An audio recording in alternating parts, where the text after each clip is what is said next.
Good morning and welcome. Welcome to the session on e-commerce and retail in India. My name is Sunil Gupta. I'm a faculty member here at the business school and very much interested in this area. In fact, I came back from India about 10 days ago and got a shock of the temperature difference between Delhi and here. We have a wonderful group of panelists. So what I'm going to ask them is to very briefly introduce them. You already know enough about them, but maybe they can tell you something that you don't know, and then we begin the discussion. So we'll have an interesting technology here. Morning, I'm Rahul Narvekar. I'm co-founder, CEO of a company called Indianroots.com. We're a curated marketplace for designer wear and artisan products. Before this, I had co-founded a company called FashionandYou.com in 2009. Early days of e-commerce in India, which was more like a warp or a guild flash sale site then. Hi, I'm TT Ramgopal. I realized just between you and lunch, so we'll keep this exciting and interesting. I am with Google. I've been there for about 9 years and spent 3 of those years running Google India. And now I'm back in the US in Mountain View, responsible for shopping operations, which includes Google Shopping Express, which some of you hopefully have used. It's in 9 cities. And I'm excited to talk to you guys. I was just telling a professor here that I didn't get admitted at HBS, and now I'm here sitting right in front of the room. And so it's a great privilege, and thanks for having me here. Thank you. Hi, I'm Rahul Anand. I'm the CEO and co-founder of Hopscotch.in. We're an online discovery-led platform focused on moms and children. Prior to Hopscotch, I was also in the baby vertical, working with a company called Diapers.com. I actually joined them right out of HBS and spent a couple of years, experienced rapid growth and then the Amazon acquisition. Hi, I'm Hemant Kalbag. I'm a partner with A.T. Kearney. In this group, I feel like I'm in old world industries. But I spent 6 years working in the retail industry in India from 2006 to 2012. I was heading A.T. Kearney's retail practice in India. And while I was there, I had the opportunity to work with 3 of the largest retail launches that have happened in India in the last couple of decades. Thanks. Great. We have another. You guys can hear me? This is working? Okay. So let me start by asking you, there's a lot of excitement of e-commerce in India. We hear billion-dollar valuations and multiple billion-dollar valuations, I should say, with Flipkart and Snapdeal, and many of you guys have done fabulous. So have we seen the peak of e-commerce? Is it a frothy market? Are we looking for consolidation? What's the future of e-commerce in India now? Anybody can? So apparently billion is the new million now in Indian e-commerce. I don't think it's frothy.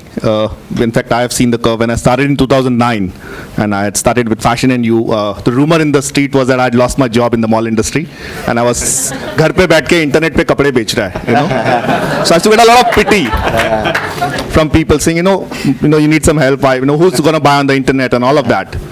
And then I saw this stage, and we were one of the first companies to raise a $8 million round in 2010, and then another $40 million round. And the next thing was, it's a bubble, it's going to burst at any point. Then it went on to Flipkart is going to shut down in some time. How long can you continue to sell at a discount? Are you buying your revenue, and all those kind of questions? I think now we have gone past that stage. It's more about who's going to be the leader, who's going to consolidate, who's going to acquire. So I see a lot of bullishness in the market as of now. What about the rest of you guys?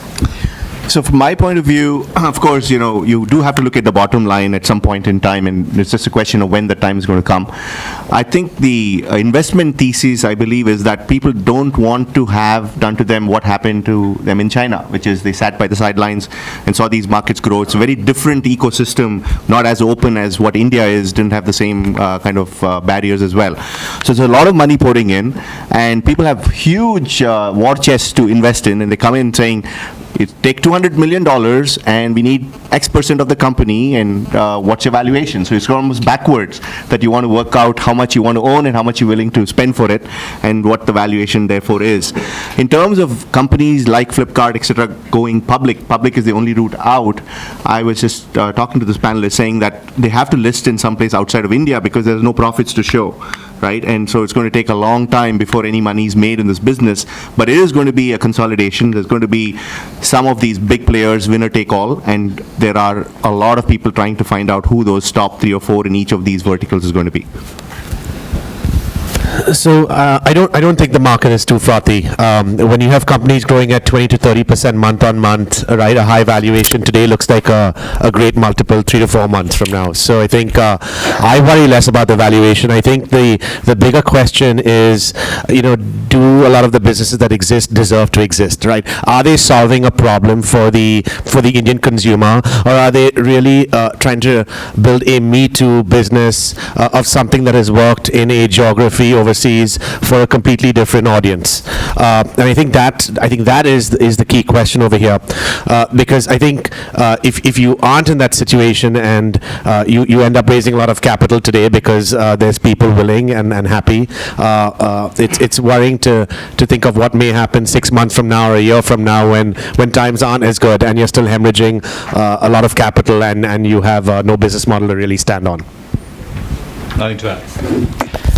So I think you guys raised some interesting questions, which is, and Rahul Anand, you mentioned at one point in time that First Cry may want to be the biggest, but we want to be the most profitable.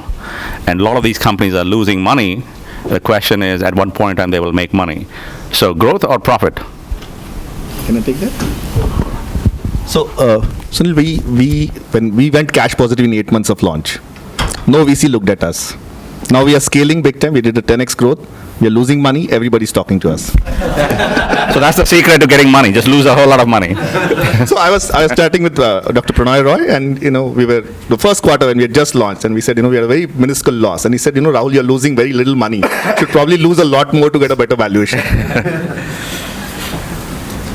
Yeah, I think with big growth as well, it's very hard in a business to be focused on growth and profitability. I think we're at the stage where we're focused on growth at the moment, and I think the growth brings about a lot of great stuff, and I think the margin will just happen with time, provided once again you have a business model to stand on. Yes. So, I don't have a different view, but I think there has to be in the context of what the market is doing and where things stand in the country right now. So at the morning address, we heard about the ambitious agenda in India, and everything in India is about growth right now.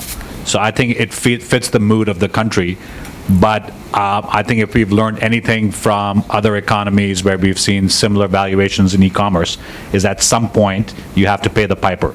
I don't know when that is, but I think at some point, and I'm sure first-round investors and second-round investors and founders will walk away from this very satisfied, hopefully with good business models, but I think with healthy valuations. But I'm not so sure if 4 to 5 years from now, we won't come back in this cycle and have a similar discussions where people will ask fundamental questions about profitability. But you see a lot of these, there are a lot of startups that happen in every vertical or horizontal, and then many of them go bankrupt. There is consolidation. I'm wondering if there's something like a rule of three. You have Snapdeal, Amazon, and Flipkart in one area. You have Hopscotch, First Cry, and Baby in another one in New York area also. So is there a room only for 3 players, and then the rest can go away? I actually don't know, because India is a country, I have seen various things. I was told as a template, you follow the US model, what's happened there, or the China model. But in India, it's a very different country. I have learned so much about my own country since 2009, I did not know. For instance, what has fundamentally changed on the ground is tier 2, tier 3, tier 4, tier 5 cities. Earlier, if I was living in a tier 2, tier 3 city, I would live very frugally. Even if I was the richest guy there, I would not display my wealth, because either I would get kidnapped or some bureaucrat would come and ask me for a bribe. So if I was born and brought up there, I would do all my consumption outside that space. I would fly out and do my masti and then come back and then live again simply. Today, you go to any small town, with the latest car model, it's all there. The latest brands, they all want to live well. So that consumption, and again, they have very limited access to offline retail. So when we started FashionandYou.com, I remember in 2010, we did a contest during Diwali. Be the highest shopper of the month and win a trip to LA. This lady, Mrs. Frenny Singh from Chandigarh, spent 80 lakhs in a month and said, keep the tickets. I just wanted to win. Now the irony is, 100% of it is cash. Cash on delivery is what is fueling Indian e-commerce. But if increasingly look at any e-commerce company, it is tier 2, tier 3, tier 4, tier 5, which is spending the maximum. So I would love to hear from all of you guys. How is e-commerce in India different from e-commerce in the US? So let me just follow up here and then address this point as well, which is I think that the cut and paste model for India, just replicating, works with certain verticals. For example, the Flipkarts and Snapdeals, etc. Also in India, the open internet is sort of non-existent. People use Facebook, or it's the app economy. And if you look at any stats on iOS or Android and so on, more than 80-90% of those apps never even get a single download, right? Leave alone usage. So for people to have an app-based ecosystem where they are aware of using it and using it regularly, I don't think there's space in a human's mind, leave alone on your phone, that can give the attention span to multiple different apps. So I think that itself will, in some level, show to me that there are going to be 2 or 3 brands and marketplaces, etc., that are going to survive, just the way the economy is, the app economy is flourishing in India. I think if you look at the evolution of e-commerce in the US, we started off with business models that were very focused on delivering convenience, right? And that was Amazon, the e-commerce 1.0 model.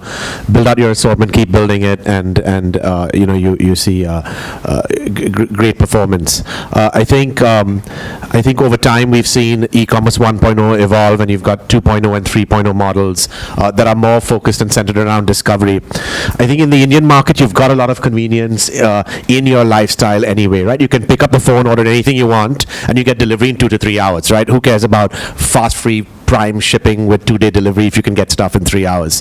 And so I think the business model in India has been less about convenience and more around helping me access the long tail, or helping me discover new brands and new products that I never knew about before, because there's so much of super saturation of mass market products in the market that I have access to otherwise.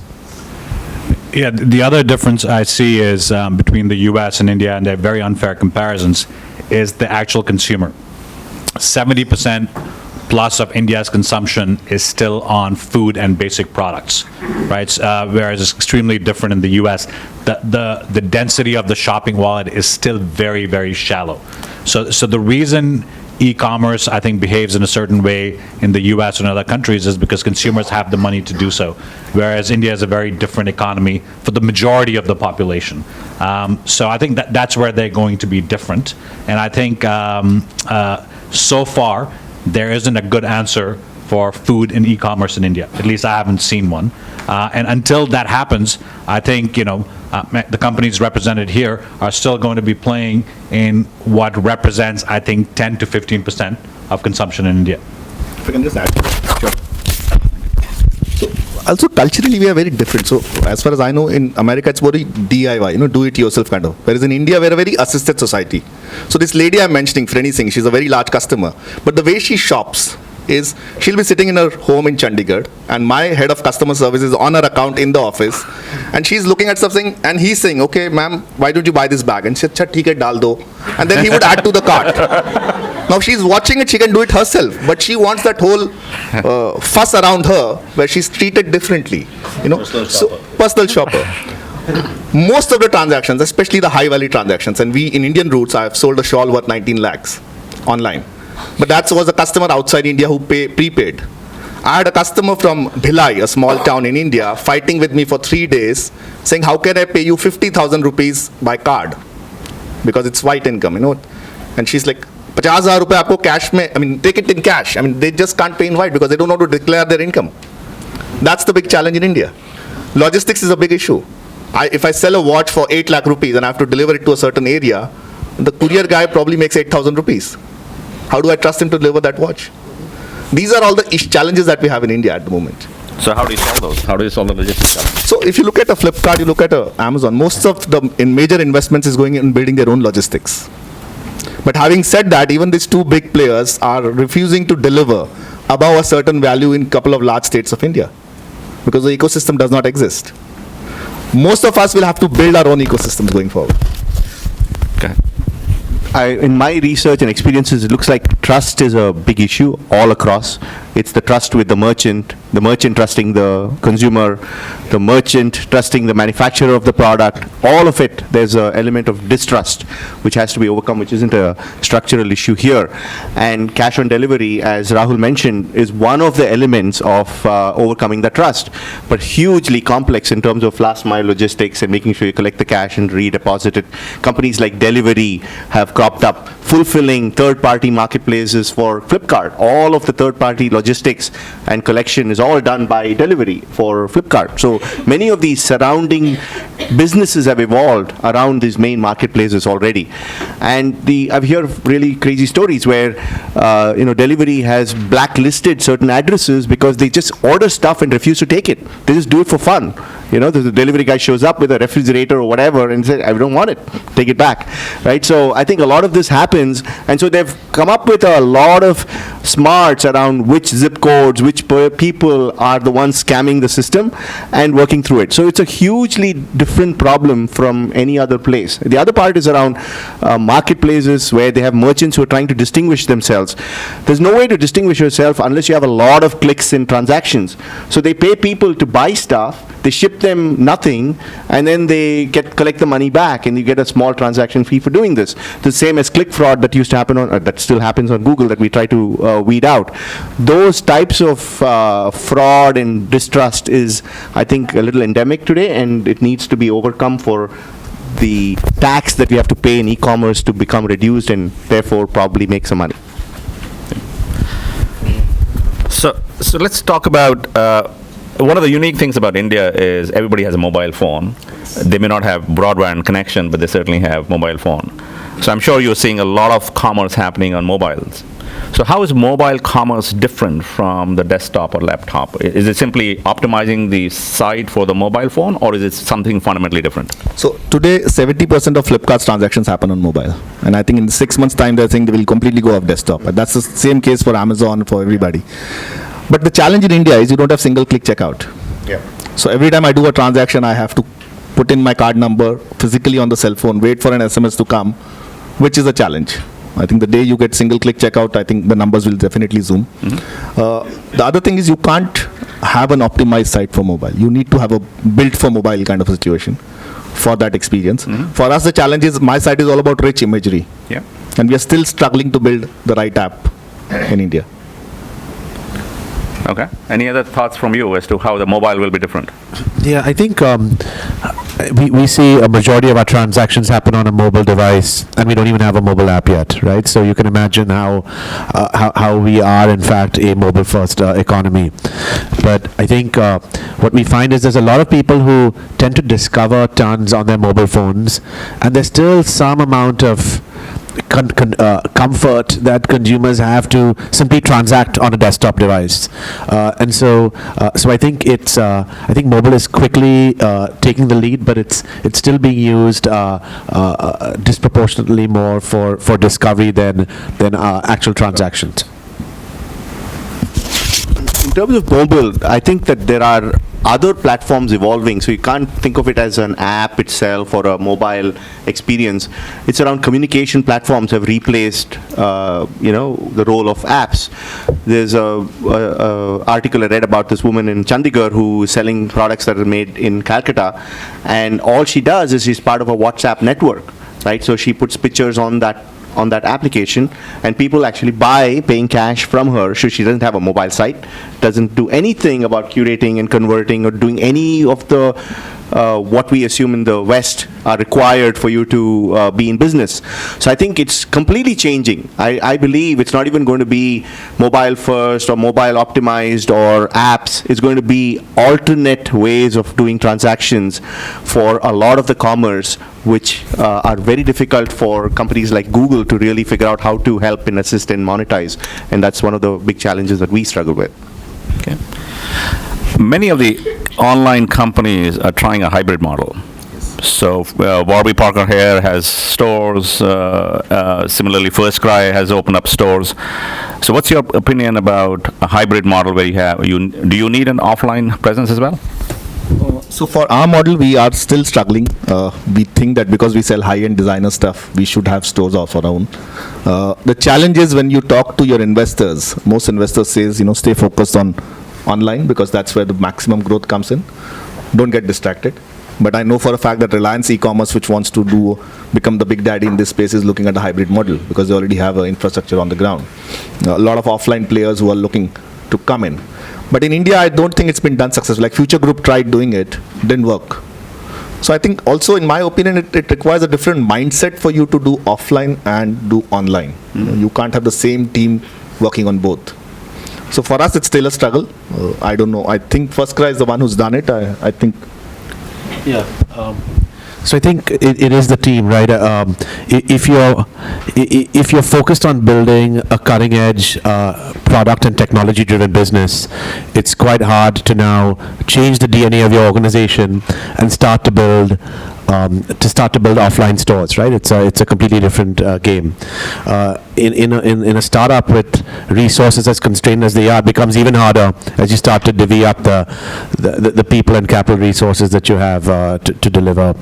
I think I don't know about the nuts and bolts of the FirstCry business per se, but I think that there's a number of businesses that have been forced to go offline because their online businesses had no business of being around, and so that was more out of need and justification of existence than it was out of actually trying to make the omni-channel experience be a more coherent one. Just to add to that, the reason online is doing so well is because government is out of it. But the moment I go offline, I have to deal with government. I think it takes about, if I'm not mistaken, about 47 different permissions you need to take to set up a store. So do you want to waste your bandwidth doing that, or rather focus on what you're doing well? That's also one of the issues. It's been really puzzling. I've been working with the India sales team, and they have been really challenged in making the Chromas and other people who have significant store footprint, even Reliance Retail, which has over 2,000 stores. Flipkart has a higher turnover than Reliance Retail, right? So it's pretty astounding. But I think structurally what Rahul mentioned here is the biggest problem. This is for the offline going to online. There are just not the right incentives set up for people to do that. And I see that time and again globally, it's the same thing. People do what you inspect, not what you expect. So they're measured on certain footfalls in the store and how much per sales per associate and all of that, and they're unwilling to give up any of their advertising dollars. It happens here in Home Depot. The local regional store guy doesn't want to stop printing flyers, even though it's much, much more profitable to do online advertising. So this is not just a India alone phenomenon, it's the same thing even in developed markets. So maybe this is something for you and Hemant, which is how do you help the traditional retailers go online? I mean, you're dealing with all these guys who are trying to do e-commerce. Yeah, I mean, well, first of all, I think the traditional retailers are still trying to figure out how to be traditional retailers. I don't think they've figured that out. And all of this in the context of the broader market, this is still, the Kirana shops still dominate the market, right? So e-commerce today might be, 2% of the overall market. Having said that, I think what the comments made earlier were right. It's not the same business, so you have to organize yourself separately. I don't think you can have e-commerce be one of the divisions, just like you have, food and apparel, and so it has to be a separate business, and it has to have separate skill sets, and you have to figure out how it's going to coexist. But having spoken to several of the leading companies in India, I assure you all of them are thinking of a omni-channel play, and some of them are thinking about doing it organically, or some of them are looking at acquisitions. But I don't believe that any of the big players, and I would say that's Reliance, Tata, Future, Aditya Birla, and whatever Walmart is these days, I think they will all be in e-commerce in the next 24 months. And I think it'll be a big push for all of them, because I think they also see it not just as a driver of revenue, but I think they're seeing the valuations that they get in the market. So Titi, you're helping a lot of these guys here with the Google Shopping. What do you see as the opportunities and challenges in that? Yeah, so the opportunities, again, back to how some companies have completely transformed themselves. Walmart is a good example. You think of Walmart as pretty much a brick and mortar store in all of America. But Walmart has set up a huge focus on Walmart.com. There's an entire team in Silicon Valley. Walmart Labs is out there. They are very, very sophisticated in converting their retail inventory into data feeds. So one of the big challenges is how do you take inventory and reliably provide that to an online source like Google so that someone can search online and buy in store and have a good experience that is actually going to be there when you show up in the store. So that's one big thing, which is around data. So we have teams at Google that work with all these large retailers to convert different disparate databases, including store SKUs, and allowing them to be searched online and discovered online. The second part is attribution, right? And this is a really difficult challenge. So when you spend dollars on an online advertisement and someone looks at that ad and then walks into a store and buys that product, how do you know that that ad actually resulted in someone purchasing? There's a lot of technology. I could talk for another hour on that, but there's beacon technology, there's other attribution that Facebook and Google, others use, which is based on your identity and cookies and having third parties match that, which gives that attribution. But it's not yet reliable enough for people to want to shift their ad dollars from TV and local flyers onto online. So there's a huge cultural shift and mind shift that needs to happen, and it's a journey that's happening both in the US as well as in India. In some level, the companies like Flipkart, etc., don't have the shackles of it, so they're embraced this much easier. The others have 30, 40 years of legacy that they have to overcome. Also, we work with a lot of traditional retailers, so we give them microsites on our site. And I increasingly interact with all these guys, and the challenges of mindset. So I met this very large retailer who said, Rahul, need to discuss something privately with you. I have 20,000 likes on Facebook. Now what? What do I do with it? So they don't understand this space, A. We link a lot of the store inventory online, but unfortunately for a lot of retailers, when they give us inventory, and we are a marketplace, so once an order is placed, we turn back and say, okay, please send us the stuff. And in most cases, they answer, oh, we have already sold it. Yeah. So all these things they're now learning. So for a lot of traditional retailers, they see all the valuations of a Flipkart and all that, they're all salivating. Yeah. But they are not able to understand how to bridge that as of now. Right. So let me open it up for questions from the audience. Yes, go ahead. Hi, my name is Neema. Could you speak up a little bit, sir? So I have a question for actually Rahul Narvekar. You did explain how the Indian consumers are slightly different, or rather a lot different. And I also see that the overheads for setting up a company is more because you could have a consumer saying just no to the product. But what if you try putting the US module into the Indian industry? Would it reduce the cost? What module are we talking about? When I say US module is more like just have credit cards or debit cards, no extra service. So it kind of reduces your overheads, and also maybe it would be You're talking about the model. to a niche audience. So I'll tell you what, when we started Indianroots.com, for the first 8 months, we were not doing COD at all. And we were, of course, focused more on outside India at that time. But you look at it from the Indian consumer's point of view. Unfortunately for them, a lot of companies don't deliver on time. You have instances of you ordering an iPhone and you getting a soap bar, which has happened. Or an apple. Or an apple. Okay. So what from the consumer's mindset, what happens? And unfortunately, when you buy through a credit card in India, if I buy on any site, whether it's a travel site or any of the sites, if the money is gone and there's some reason for a refund, it takes you a long time to get the money back. So in your mindset, you're saying, once I've given away the money in advance, I have no power. Okay. But if it's a COD, I have complete power. I've ordered. So typically what happens is Indian customers order from 3 sites. Whoever sends them first, they pay the cash and take it. The rest 2, they say no. We are Indians, right? So we find this is called Jugaad. When we started off, because of the trust factor that TT mentioned, in FashionandYou, we were the first ones to go with COD. 2 key reasons cash on delivery works in India is, one is the black economy, which nobody wants to declare that income. Second is the trust factor. But even till date, for a lot of Indians, it makes complete sense to do a COD model rather than credit card. Also, if now transactions are moving to mobile, try and inputting your card details onto a cell phone and then wait for an SMS. It's too much. You just press COD, it works fast. So till the time we don't have a single click allowed by our Reserve Bank of India in India, I don't think we can do this model. Yes, sir. Hi, my name is Vibhor Nagda, delegate of the United Nations Economic and Social Council.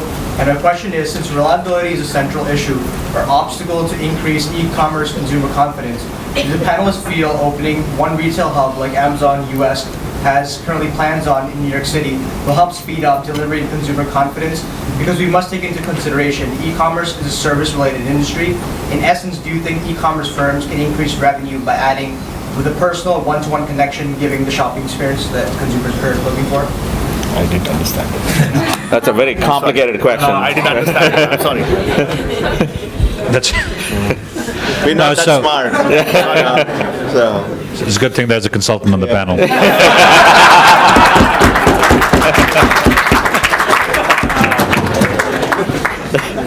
Now, I think the challenge in India has been that every company is trying to build everything on their own.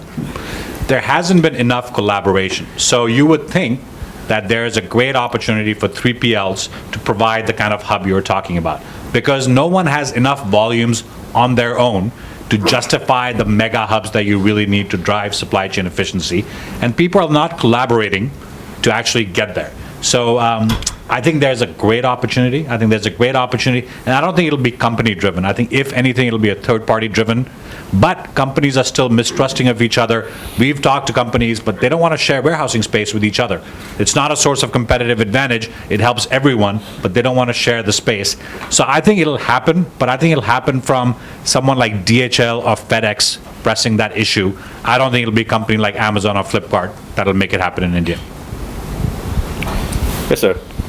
Hi, my name is Jayesh. My question is more for, I guess, the two Rahuls. How much does the constraint in online infrastructure affect your growth? So earlier you alluded a little bit towards mobile and mobile shopping trends, but I see a lot of what you sell is probably curated, non-standardized products. Yes. So it's not a fridge. But It's not. in your case, I need to see like an HD picture of the actual product. Yes. And given people don't have good internet connections or 3G or 2.5G, how is that affecting your growth, and how do you think about that? So my products are mostly essentially handcrafted products, which are like very expensive, and the image and the content is the key. So for us, the biggest challenge is how do you give that same experience onto a mobile phone, especially when connectivity is an issue. So we're all waiting for Reliance Jio to launch 4G sometime in 6 months, and then business will take off. in fact, at Google, we've done a lot of studies around the correlation between the speed of how results show up in user engagement and so on.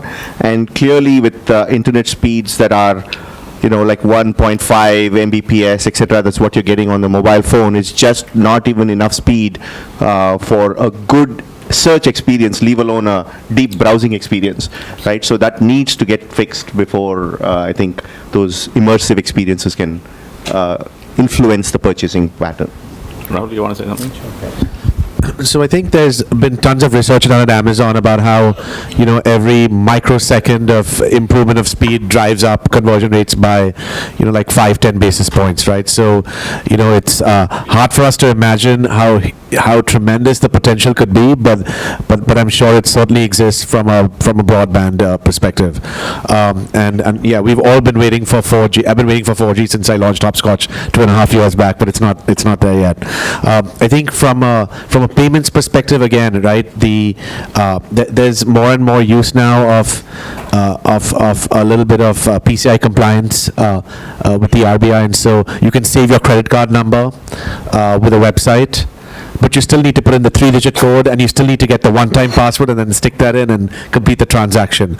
So it's quite painful, and therefore there's more people that opt for that opt for cash on delivery as opposed to credit card payments. And when that happens, the nature of relationship that you build with the consumer changes, right? Because when I've used my credit card today in the US, I have committed to buy that product, and that product's going to show up. Yes, I know I can return it, and most online retailers will make that very convenient. But in India, you haven't really confirmed that order until money changes hands, and that delivery boy shows up at your house, and you pass over the money, right? So again, here you have incremental rise in merchandise returns to the companies just because of the lack of being able to order quickly with a credit card. Yes, sir. I've mentioned in other panels, our firm is an India market entry specialist, and we bring international companies into India. It's a question, I think, for Hemant. One of our clients is a multi-brand retailer, young startup company owned by successful Indian entrepreneurs, friends of Desh's in Southern California. What I've come to understand, our research team in India, that as a multi-brand retailer, if they wanted physical stores, they'd need to have like $100 million net worth, a commitment to spend $50 million on resources in India, as opposed to online, they can go in the front door more easily. What's your perception of international retailers, in this case specifically selling clearly American products into India, to Indian consumers? But in general, what's the atmosphere, climate, future for American brands coming in? Yeah, so I think part of your question is more of a legal answer, which is, I think, complicated. If it's a multi-brand retailer, they still cannot enter India on their own. So even with the regulation change, they still need a partner. For online or for physical? For physical stores, Yeah. which is fairly complicated because you need to find a joint venture partner, and I think you can now get a majority ownership equity stake, but you still need a partner. Having said that, in my experience, if you are a global retailer and you're looking for growth, it's unlikely that you're going to find it in Europe. It's unlikely. China has a very complicated place right now. So there's very few countries where there's, I don't know, let's say India has 150 consumers. There's very few places where there's that many consumers. So despite the challenges that are structural, I think the market is so attractive that people will keep pushing and trying to figure it out. From the other side, which is, if you're the person making the goods, I think Indian consumers are really hungry for new products, and I'm sure if you ask Rahul, he'll say he's had a huge amount of success because he's brought all of these unprecedented products into India that weren't earlier available, and I was actually a young parent in India and I couldn't find them. So I think there is a massive latent demand for global products. The problem with latent demand is you can't estimate it. You have to try it to find out, which means some will get it right, some won't, but you have to keep trying. But I don't see anyone shying away from India anytime soon. Okay, let's see. Yes, sir, at the back. Hi. So far I think we've talked about what are the changes that are required in the e-commerce industry in India to go forward, specifically in terms of the ecosystem.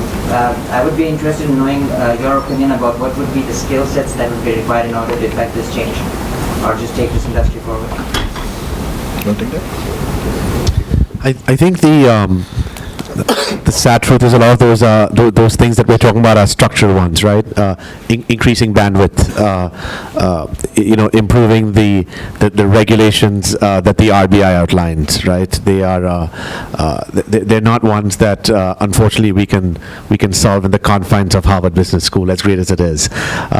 So I think overall, from a talent and skill set perspective, the industry is growing really quick, right? And the ecosystem around it, from a talent perspective, is also growing by leaps and bounds. Many of the folks that today are experts in digital marketing or logistics had no clue about this industry 3 or 4 years back, right? And they're sort of learning as they go along. And so I think so long as companies continue to demonstrate strong growth and we continue to attract capital, the industry is going to grow way faster than the existing talent pool can provide for. And so if I had to give anyone, a little bit of advice, I'd say, find a function that you feel passionate about and then go chase it, right? Because there is a huge amount of potential in almost every which area within the realm of e-commerce that you could go pursue. But Rahul, let me ask you follow up. You went to HBS. What do you wish you had known before? What can we teach that you didn't learn at that point in time that will be useful for you? So I think in my case, I wish I had known that I wanted to be an entrepreneur in my career and not, follow the herd and do private equity, right? So I did way too many of those courses that I no longer use today, and the ones that I found truly valuable are the ones centered around entrepreneurship. There was this class that a gentleman, Dan Eisenberg, used to teach called International Entrepreneurship. And I think it's now merged with TEM. But I think I think you get exposure to lots of different business plans that work in different geographies, and you realize that businesses are built to solve a need for a consumer, and transplanting those business plans sometimes work, and at times they don't, right? And I think those few courses that I took have really been incredibly helpful. Right. So if I can add to that. Sure, please. So the challenge for most entrepreneurs in India when we are looking at hiring from an HBS or any is arrogance. You know? That's my biggest problem. And it's not true only for HBS, but even I am Ahmedabad, where I take a few classes, is most of them come with a chip on their shoulder and think, okay, because I've learned this theory in class, I can come and teach you how to do your business. With startup, most startups, and this is my 5th startup in life, it's about reacting. Okay, most business plans, so when you do an Excel sheet, there's a lot of money in the Excel sheet. To get into your bank account is where your skill lies. Okay. Unfortunately, I get a lot of data crunchers who come and show me on an Excel sheet how to make money, but execution. So if you look at the e-commerce space, there is no rocket science. There is no difference between a Flipkart or an Amazon or an Indianroots. It's how you execute. And that is where we have the biggest challenge when we hire, is you don't have execution capabilities. First, come and demonstrate your execution capabilities and think on your feet. I think that's the only thing you need in this space. Right. Yes, sir. Wonderful panel. Amit Kinodia, Indian Capital. What do you see in next year, 2 or 3 or 4 in India to solving the payment problem? The e-commerce, everything will be fine. The logistics will be fine. You have enough people. If we can resolve the payment issue, do you think some kind of e-currency or debit card currency will come in that we can reduce the cost? Because as you said, 18 lakh rupees or whatever, you don't want a peon boy to pick up that money for you. So the challenge is not payments. The challenge is the black market. Yeah. So unless culturally we are okay to declare our income, I meet people who have private choppers who argue with me to pay 50,000 by card. You know, the whole cultural mindset we have that it is okay to not pay my taxes. Unless we change that at a core level. Mauritius debit card for everybody. Yeah. Probably, I don't know. Unless you change that at a fundamental level, I don't see this going away. You know. Okay. Let's take the last question. I'm looking at the time, so we have more time? Yeah, partial questions. We have about 8 minutes. We have 8 more minutes, so we can take a few more questions. Go ahead. Yeah, so I've actually seen that e-commerce through an FDI perspective, it's only for B2B businesses in India. And I'm not sure how you guys have actually portrayed your businesses when you reach out to investors, even outside of India. Do you see the FDI policy as such, where e-commerce is only a B2B favored business for FDI? Do you see that as an impediment for e-commerce growth? See, the mantra for Indian bureaucracy, unfortunately, is if you cannot convince, you confuse. So most of us are still struggling, but if to your specific question of structuring, when we raised the first round for FashionandYou in 2010, what we did is we split the business into 2. You know, so you do one business where you do B2B, and then you do another business underneath which is B2C, and you take funding in the one which is allowed. Okay, that's how most people have structured it. Or you do stuff like what Flipkart has done, is you go list an entity out there and all of that. I don't think government has yet understood e-commerce as an entity, as a creature. They're trying to. The new government is very sincere. They've been talking to all of us. But I think the politicians, Mr. Modi is more sincere, and the bureaucracy, I think, is opposing him a lot. I think also the challenge for Indian bureaucracy is to get over that VIP mindset. Just because you're an IAS officer, you think you know better. And for a lot of them, it is very difficult to stomach the fact that a 22-year-old is coming and suddenly getting a valuation of $1 billion, whatever. You know, I don't know. So whatever interactions we have, it's still that patronizing tone that we get from bureaucrats. That's one. Secondly, there is a lot of money looking at coming into Indian e-commerce at the moment. So at some point, we are hoping that this will get resolved. I have no answer to when that will happen. I think that's one part of the challenge. The other one is, even within the India, when you sell, there's a huge sales tax structure, right? It's impossible to figure out how to ship between states and where your warehouse needs to be and so on. I'm not an expert in any of it, but it's a huge impediment in setting up operations as well. So that needs to get resolved. And then, so there's FDI, there's sales tax, there's the last mile logistics and the black money and so on. But there are people who are going to solve it. So, we'll have to see who it is. So, but I think in conclusion, I think the mantra is make hay while the sun shines, right? If it was that easy, Amazon would have been in India a lot sooner, and Flipkart wouldn't have been where it is today. So, so I think we look at these structural impediments as moats around our businesses and allow ourselves to truly learn about the market ahead of everyone else, right? So I think it's more of an opportunity than it is a true impediment to the businesses taking off. Any other questions?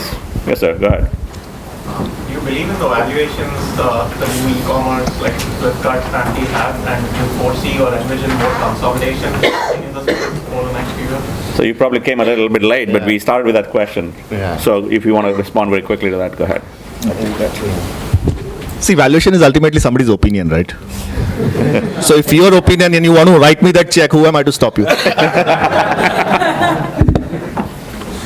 all the DCF, cash flow, forget about all that. See, most investors I've met, they make up their mind to put in that money and then they try and tell you how to justify it to them. Yes. There's a lot more money chasing around, actually. Yes, go ahead. Hi, good afternoon. My name is Karan Shah. I'm an undergrad student at Babson College. My question is based on the smart cities coming up in India, and how are the smart cities going to impact e-commerce in terms of consumption, logistics, and how will that impact the industry? And the questions for everyone.